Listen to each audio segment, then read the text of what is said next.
kelompok sang pemimpi akan membahas mengenai negara Singapura. dengan saya Naila Atifah. Saya Fani Permatarinda. Saya Diana Sukma. Saya Tama Tati, saya Nabila Ananda Putri, saya Fikri Ahmadina. Selamat menyaksikan. Kalian tahu negara Singapura nggak sih? Tahu sih, tapi belum tahu lebih dalam. Aku juga sih. Hai guys.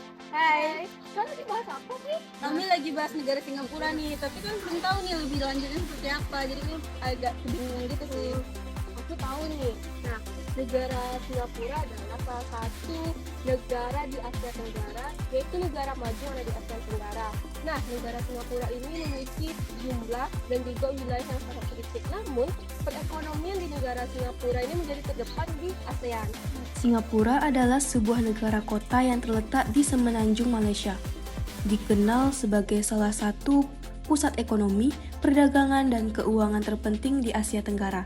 Singapura menawarkan pemandangan yang sangat kontras antara gedung-gedung pencakar langit modern dengan komunitas tradisional yang masih terjaga. Negara ini berbatasan dengan Selat Malaka di sebelah selatan dan Laut Cina Selatan di sebelah timur.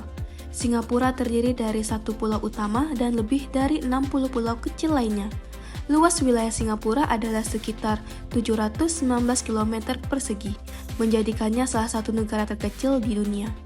Meskipun kecil, Singapura memiliki letak geografis yang strategis sebagai pusat perdagangan dan transportasi maritim di kawasan Asia Tenggara.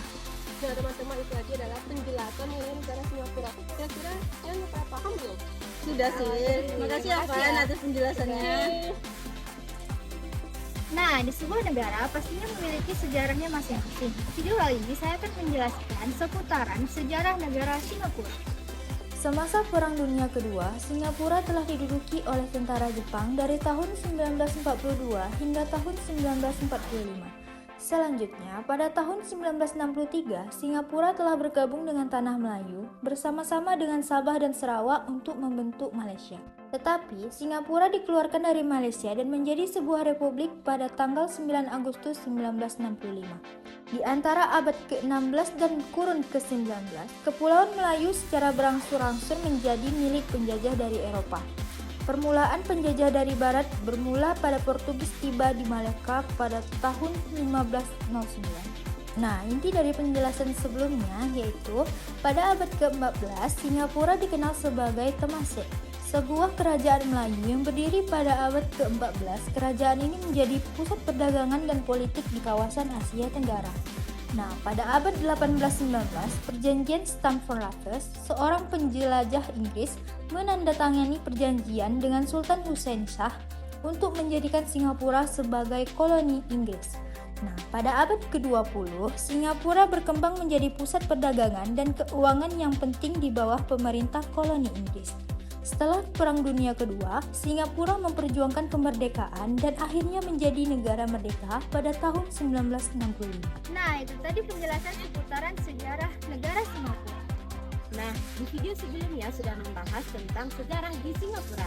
Dan selanjutnya saya akan membahas video tentang sistem pemerintahan di Singapura dan perekonomian di Singapura. Bentuk pemerintahan Singapura. Bentuk pemerintahan Singapura adalah republik parlementer dengan sistem pemerintahan terdiri dari 3 cabang kekuasaan, yaitu eksekutif, legislatif, dan yudikatif. Konstitusi Singapura menetapkan demokrasi perwakilan dalam sistem politiknya. Tumpuk pemerintahan dipegang oleh kabinet yang dipimpin oleh Perdana Menteri, sedangkan cabang legislatif pemerintah dipegang oleh parlemen. Kepala negara Singapura adalah presiden yang dipilih melalui pemilihan langsung oleh rakyat Singapura.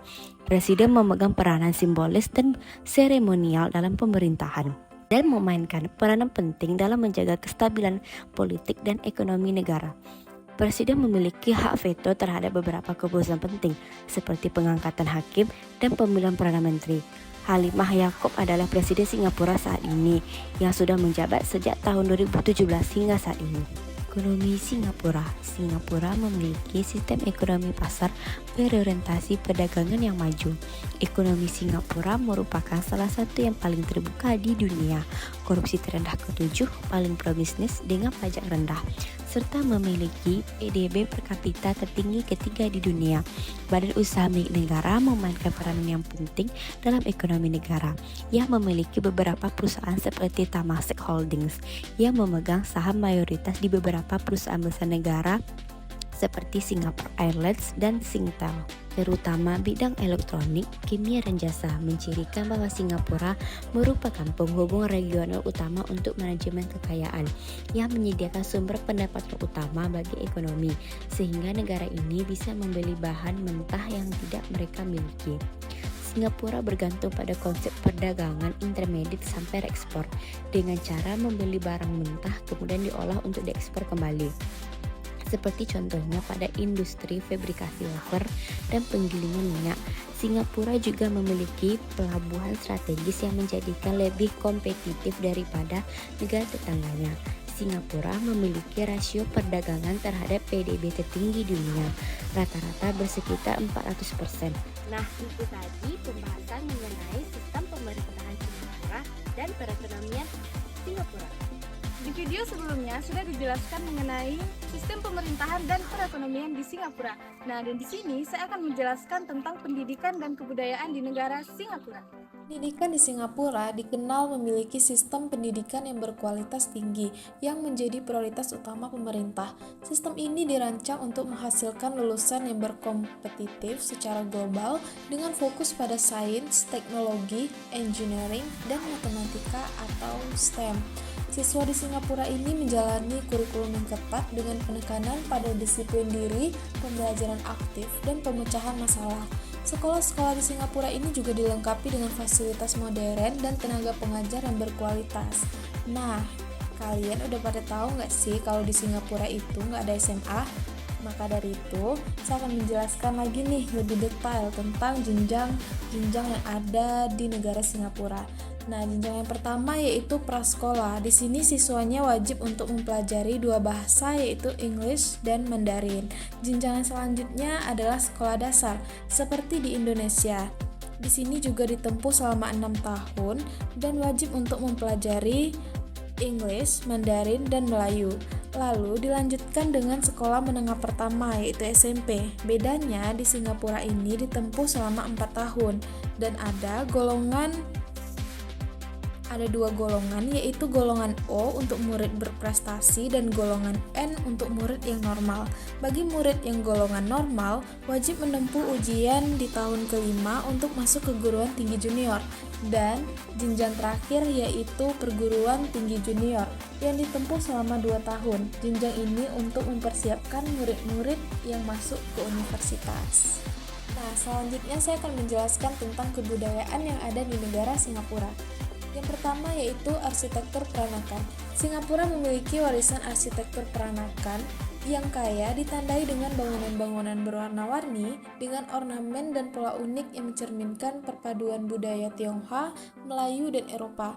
Yang kedua, pasar tradisional. Pasar tradisional di Singapura seperti di Chinatown menjadi tempat berbelanja dan bersantai yang dipenuhi dengan aneka makanan, kerajinan tangan, dan suasana khas Asia Tenggara.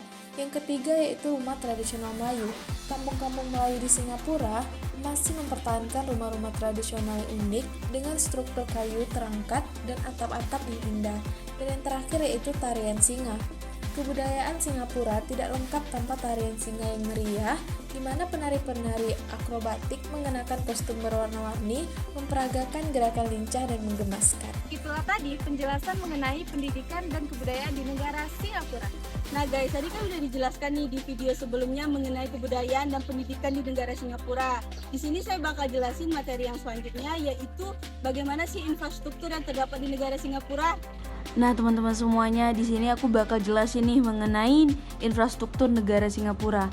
Kalian udah pada tahu belum kalau Singapura ini termasuk negara maju di kawasan ASEAN? Udah pada tahu bukan? Nah, Singapura juga dikenal memiliki infrastruktur yang sangat maju dan canggih. Bisa kita lihat seperti di video ini.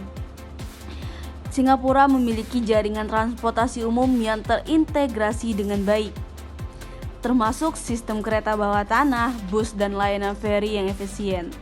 Selain itu nih, negara ini juga memiliki pelabuhan dan bandar udara kelas dunia yang mendukung aktivitas perdagangan dan pariwisata.